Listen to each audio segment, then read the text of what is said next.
Hello বন্ধুরা, তোমরা তো আগের ব্লগে দেখলে যে সৌরভ এই প্রথমবার আমুদি মাছ এনেছে কিনে।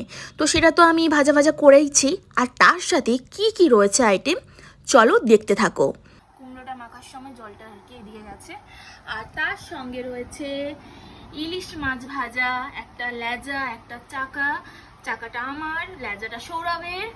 আর এদিকে রয়েছে আমুদি মাছ ভাজা, যেই মাছটা ভাজতে গিয়ে আমি একদম ভেঙে চুড়ে একদম তার অবস্থা একদম শেষ করে দিয়েছি, কারণ প্রথমবার মাছটা ভাজলাম, আমার আইডিয়া ছিল না কিভাবে কি ভাজতে হয়। এবারে বুঝে গেছি কিভাবে ভাজতে হবে, এরপর থেকে আমার হয়তো আর মাছ ভাঙবে না, আমুদি মাছটা অন্তত। তো এখানে রয়েছে আমুদি মাছ ভাজা, এখানে রয়েছে ইলিশ মাছ ভাজা, এখানে রয়েছে আলু সেদ্ধ, এখানে রয়েছে কুমড়ো সেদ্ধ, কাঁচা লঙ্কা, আর এখানে কি রয়েছে বলতো, ট্যান ট্যান, এটা হচ্ছে ইলিশ মাছের তেল। মাছটা ভাজলাম, তো এই যে ইলিশ মাছ ভাজলাম, তার এই যে তেল, এই তেলটাও কিন্তু ভাতে মেখে খেতে আহা যা ভালো লাগবে না, দারুণ গন্ধ, কিন্তু তেলটাতে পুরো ইলিশ মাছের গন্ধে একদম মম করছে। আর এইদিকে ভাত রয়েছে, ভাতটা আমি বাড়বো। তো চলো বাড়ি এখন। এরকম সিম্পল রান্নাবান্না খেতে কিন্তু আমার আর সৌরভ আমাদের দুজনেরই অনেক অনেক ভালো লাগে। তো তাই আজকে রান্না করে নিয়েছিলাম এই কুমড়ো সেদ্ধ, আলু সেদ্ধ, দু রকমের মাছ ভাজা, যেরকম আমুদি মাছ ভাজা রয়েছে, ইলিশ মাছ ভাজা রয়েছে। তো সেই সমস্ত কিছু দিয়ে কিন্তু আজকে আমরা খাবারটা খেয়ে নেব। প্রথমেই সৌরভ যেটা দিয়ে খাচ্ছে সেটা হচ্ছে কুমড়ো সেদ্ধকে আর কি ভাতের সঙ্গে মেখে নিয়ে আমুদি মাছ ভাজাটা নিয়ে আর কি মুখে টপ করে দিল।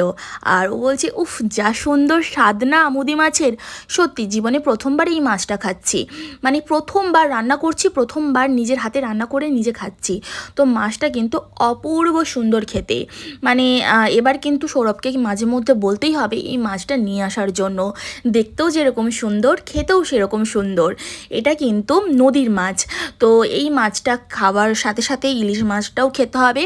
আর ইলিশ মাছটা কিন্তু খাবো আলু ভাতের সাথে মেখে। দেখো মাছ ভাজা ইলিশ মাছ ভাজা এবং ইলিশ মাছ ভাজার তেল, আর তার সাথে কাঁচা লঙ্কা দিয়ে মাখানো আলু সেদ্ধ, উফ কি যে সুন্দর লাগে, কি যে তৃপ্তি লাগে খেতে, সে একমাত্র আমরা বাঙালিরাই বুঝতে পারি, বা যারা এটা খেতে ভালোবাসো তারাই বুঝতে পারবে এর যে কি স্বাদ।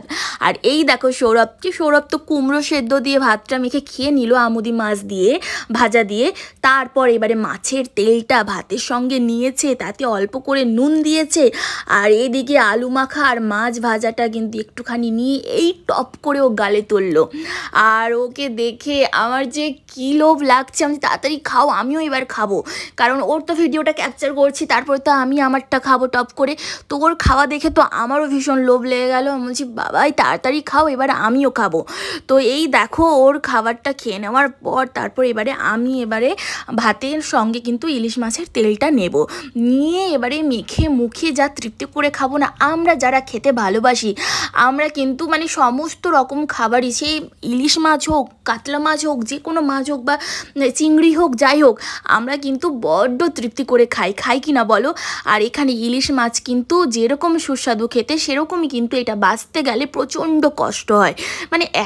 এত মাছে কাঁটা থাকে যে উফ, বেছে খেতে খেতে আমাদের ধৈর্যের একটা পরীক্ষা নেয় ইলিশ মাছ, যে তুই আমাকে খাবি তাহলে কিন্তু একটা ধৈর্যের পরীক্ষা তোদের দিতেই হবে।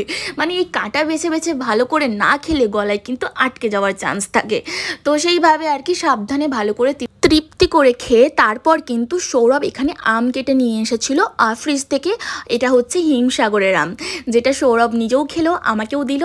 তো ভাত খাওয়ার পর কিন্তু এরকম একটু মিষ্টি মিষ্টি আম খেলে কিন্তু পুরো খাবারটা কিন্তু একদম কমপ্লিট হয়ে যায়, মনে হয় না যে কিছু একটা ইনকমপ্লিট থেকে গেল। আর গরমের মধ্যে তো এই হিমসাগর আম, ল্যাংড়া আম কি যে ভালো লাগে খেতে, উফ তৃপ্তি করে কিন্তু আজকের খাওয়া দাওয়াটা কমপ্লিট করলাম। তো আজকের ভিডিওটা এই অবধি, খাওয়া দাওয়া নিয়েই ছিল আজকের ভিডিওটা।